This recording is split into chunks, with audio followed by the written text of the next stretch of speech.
Hi everyone, good day. So kana nga time is naami sa Gaston Park. Kay birthday man sa ko pagumangkon so amo siya gisoray together with my baby.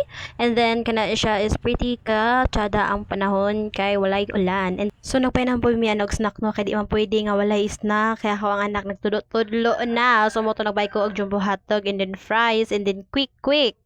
And then kana pod is nagtatanap ko sa palibot tsada kay tanahon guys kay kadaghan kay kalapati galupad-lupad og maupod na ang Cathedral Church no pretty tsadaha og luag kay na siya guys og it's really nice and it's really perfect nga makalaag diri sa Gaston Park nga init nga dili kay ulan no kay makalanghag wag presko nga hangin ug and then nakabay na pa mi kandila and na pa mi sa sulod kay magampo mi kay mag-wish na pud na akong pag-umangkon diha sa yang gustong i-wish.